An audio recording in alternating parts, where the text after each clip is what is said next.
Halo teman-teman hebat. Hari ini kita akan melakukan petualangan seru mengenal organ tubuh manusia yang bekerja setiap hari. Yuk mulai petualangannya. Sebelum itu, pernahkah kamu berpikir kenapa jantung kita berdetak lebih cepat saat berlari dan mengapa perut terasa sakit jika makan sembarangan? Nah, semua itu terjadi karena organ tubuh kita sedang bekerja. Yuk cari tahu jawabannya. Oke, kita mulai dari sistem pernafasan dan gangguan pernafasan. Hidung. Di dalamnya terdapat bulu hidung yang berfungsi menyaring kotoran yang terbawa oleh udara. Selanjutnya laring, yang terdapat katup epilotis yang akan melindungi kita agar tidak tersedak. Mempunyai pita suara yang berfungsi sebagai penghasil suara.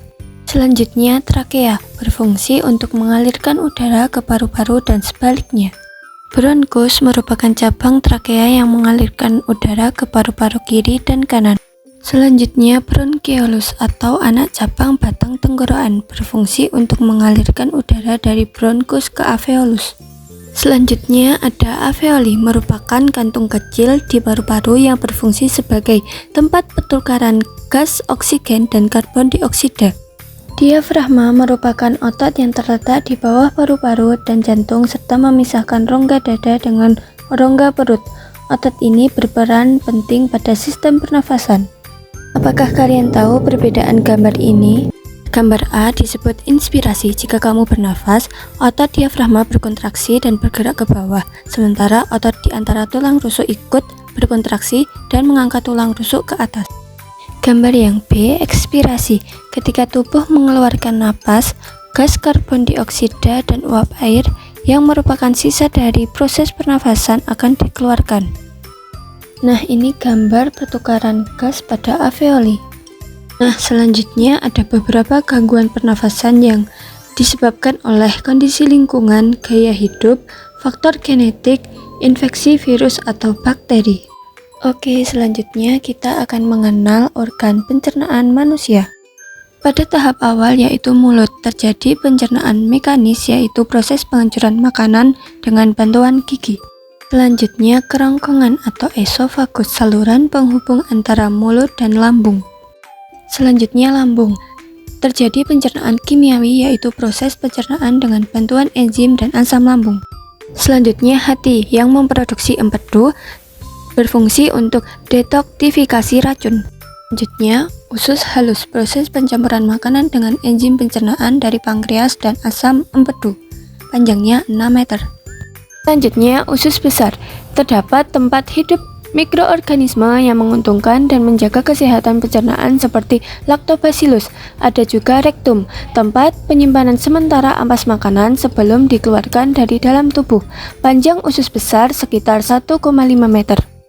Selanjutnya, bagian akhir dari sistem pencernaan yaitu lubang untuk mengeluarkan tinja, yaitu anus. Selanjutnya, kandungan nutrisi pada makanan ada serat, air, karbohidrat, vitamin, lemak, mineral, dan protein. Oke, selanjutnya kita akan mengenal sistem peredaran darah manusia. Jantung adalah organ penting yang bertugas membawa darah ke seluruh tubuh agar kita tetap sehat dan kuat. Peredaran darah kecil adalah peredaran darah dari jantung ke paru-paru dan kembali lagi ke jantung. Nah, untuk perjalanan sederhananya atau proses peredaran darah kecil sebagai berikut: jantung ke paru-paru dan kembali lagi ke jantung.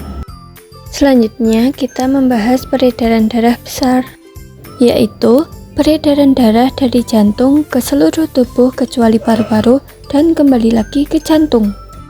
Pada gambar berikut ini mempunyai keterangan darah kaya oksigen itu panah berwarna merah dan darah yang minim oksigen berwarna biru, dan gambar yang menyerupai jaring itu namanya kapiler jaringan, tempat pertukaran zat.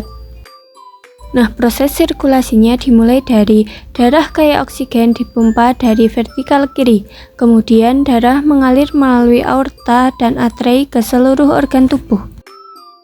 Selanjutnya di kapiler jaringan oksigen dan nutrisi dilepaskan ke sel, sedangkan karbon dioksida dan sisa metabolisme diambil.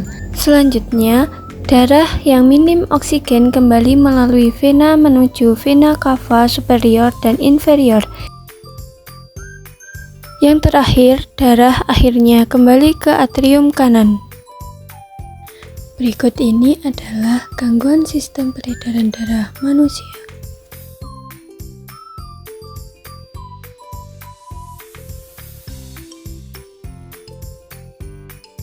Oke, selanjutnya kita akan membahas organ reproduksi manusia. Oke, kita mulai dari masa pubertas. Masa puber seorang laki-laki dimulai dengan fungsinya organ-organ reproduksi. Masa ini ditandai dengan peristiwa mimpi basah. Selanjutnya, masa puber seorang perempuan. Masa ini ditandai dengan haid atau menstruasi. Selanjutnya, tahap pertumbuhan pada manusia, yang dimulai dari masa embrio, janin, dan bayi. Setiap manusia memulai kehidupannya dari sebuah sel telur yang sangat kecil. Kemudian telur beransur-ansur akan berkembang menjadi bayi di dalam rahim. Nah, di sini janin memperoleh nutrisi melalui tari pusar dan juga mengalami perkembangan. Selanjutnya, masa balita. Masa balita merupakan awal pertumbuhan dan perkembangan manusia setelah dilahirkan. Perkembangan fisik pada balita sangat pesat, seperti tengkurap, merangkak, berjalan, dan berlari. Nah, kita sudah mempelajari tentang sistem organ tubuh manusia. Nah, sekarang kita akan membahas cara menjaga kesehatan sistem organ tubuh manusia.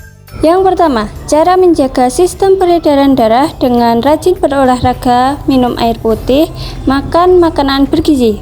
Yang kedua, cara menjaga sistem pernafasan dengan hirup udara segar, jauhi asap rokok dan polusi. Ketiga, cara menjaga sistem pencernaan dengan makan sayuran dan buah, makan dengan teratur. Yang keempat, cara menjaga sistem reproduksi dengan menjaga kebersihan, jaga diri dan hormati diri sendiri, pahami dan hargai tubuhmu. Nah, sekarang waktunya bermain kuis. Coba jawab pertanyaan berikut ya. Hebat! Hari ini kita sudah belajar tentang sistem pernafasan, pencernaan, peredaran darah, dan sistem reproduksi manusia. Dan jangan lupa selalu menjaga kesehatan tubuhmu. Sampai jumpa di pembelajaran berikutnya.